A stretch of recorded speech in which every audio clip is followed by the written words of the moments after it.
ڕاوێژکاری ئەنجومەنی ئاسایشی هەرێمی کوردستان لە میانی پێشوازیکردنی لە شاندێکی باڵای سەربازی شانشینی بەریتانیا بە سەرۆکاتی جەنەڕاڵ تۆم بێکێت گەورە ڕاوێژکاری وەزارەتی بەرگری بۆ ڕۆژهەڵاتی ناوەڕاست داوای دەستپێکردنی گفتوگۆی ئاشتیانی لەگەڵ بەغدا کرد بە مەبەستی بنیانانی باوەڕێک بۆ ئەوەی کۆتایی بە ناکۆکێ مێژوەکان بهێنرێت و هەردوولا بە یەکسانی و هاوتایی لە پاڵ یەکتر وەک دوو دراوسێ بژین.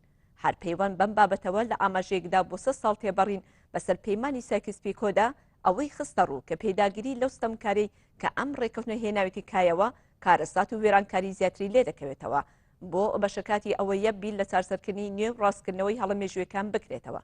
لەو دیدارەدا هەڵمەتی جیهانی دشت بە ڕێکخراوی تێروستی داعش لە عێراق و سووریا و ناوچەکانی دیکە تاوتێکرا. جەنەڕاڵ بێکت دووپاتی لە بەڵین و پابەندبوونی وڵاتەکەی کردەوە بۆ دابینکردنی تاقەمەنی و چەکی پێویست بۆ ئەم جەنگە و جەختیشی لە هەوڵەکانی ئێستای بەریتانیا کردەوە بۆ یارمەتیدانی زیاتری هەرێمی کوردستان لە بواری مەشق و ڕاهێنانی پێشمەرگە و ڕایگەان. بەشداری کارای ئێوە لەم شەڕی جیهانیدا زۆر کاریگەر و گرنگ بوو کە وای کرد لە سەرانسەری جیهاندا ستایشێکی زۆری گەلی کوردستان و هێزی پێشمەرگە بکرێ. لە بەشێکی دیکەی و دیداردا بەردۆخی شارە گەورەکانی عێراق کە تا ئێستا لەلایەن داعشدا گیرکراون خرانە ڕوو. لەوبارەی مەسرور بارزانی ڕایگەان شکستی سەربازی داعش ئاسانە، بەڵام نەهێشتنی ئەو هۆکارانی کە بوونەتە هۆی سەرهەڵدانی دیاردەی داعش و هاوشێوەکانی کار و کاتی زیاتری پێویستە. بۆیە دەبێت هاوپەیمانی نێودەوڵەتی لە گشت بوارەکاندا هاوکار بێت بۆ ئەوەی ئەم کێشەیە لە بنەڕەتدا چارەسەر بکرێت و هۆکارەکانی سەرهەڵدانی بەلاوە بردرێن.